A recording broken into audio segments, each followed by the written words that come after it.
Bienvenidos a una nueva clase. Hoy analizaremos la Constitución no como un solo documento, sino como el resultado de un largo proceso histórico de transformación de las relaciones entre autoridad, derecho y sociedad. Y es que aquí la Constitución surge como un límite racional al poder político. Durante la etapa preconstitucional, el poder era patrimonial y teológico.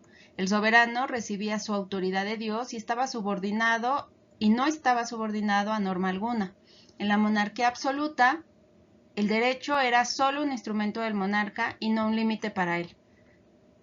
Sin embargo, documentos como la Carta Magna de 1215 introdujeron la idea de que el soberano debía respetar compromisos jurídicos.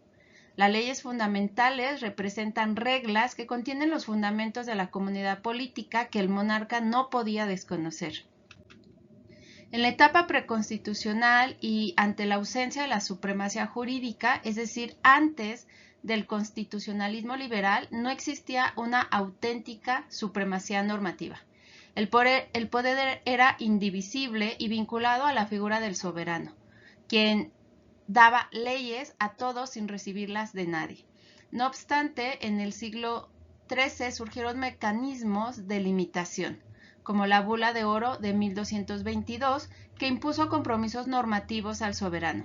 Aunque estos no eran constituciones modernas, prepararon el cambio intelectual para la futura supremacía constitucional al transitar de un poder ilimitado hacia un orden jurídico superior. La reforma protestante fue decisiva para el constitucionalismo moderno. Al cuestionar el monopolio espiritual de la Iglesia, generó una cultura política favorable en la limitación del poder. El modelo pasó de un poder divino y de una sumisión colectiva a uno racional, secular y basado en la autonomía individual. La responsabilidad individual frente a Dios favoreció el nacimiento del liberalismo y el reconocimiento del individuo como sujeto racional dotado de voluntad propia. Así el Estado comenzó a legitimarse por el consentimiento político de los gobernados y no por mandato divino. Y surge la burguesía y el nacimiento del constitucionalismo liberal. Y es que el ascenso económico de la burguesía europea fue el motor del constitucionalismo liberal. Este grupo requería seguridad jurídica y libertad económica para garantizar la propiedad privada. Viendo en el absolutismo monárquico un obstáculo por su arbitrariedad fiscal, el constitucionalismo emergió como una estrategia para reorganizar el poder bajo principios racionales. El liberalismo considera a la comunidad política como fruto de la decisión de los individuos, colocando a la Constitución como el instrumento para disciplinar al Estado mediante la división de poderes y la soberanía nacional. Por su parte, el liberalismo redefinió la relación entre el individuo y el poder.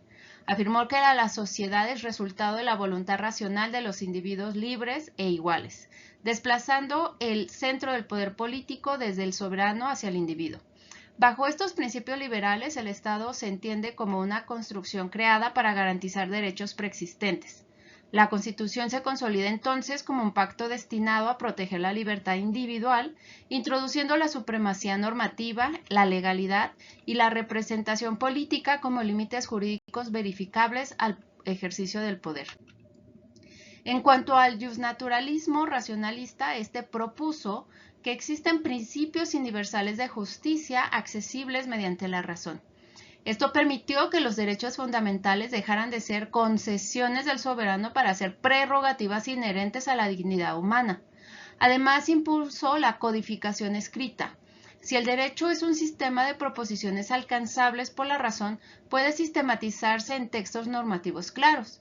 La Constitución escrita aparece así como la expresión racional del orden político, permitiendo organizar el poder y garantizar estabilidad normativa a través de la supremacía jurídica. La finalidad esencial de la Constitución moderna es la limitación jurídica del poder para impedir la arbitrariedad estatal. Y es que a diferencia del poder absoluto, el poder constitucional está subordinado a la supremacía normativa y a la división de poderes.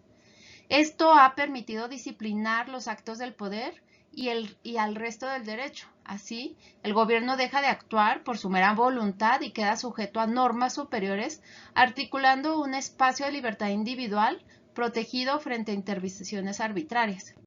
Y bueno, finalmente llegamos al concepto de constitución integral que supera las visiones puramente formales.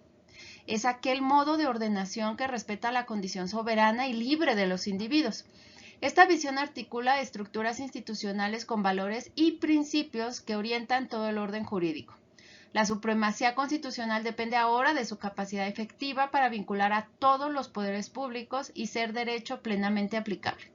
Con esto, la jurisdicción constitucional se favorece como el máximo mecanismo de garantía democrática en la actualidad.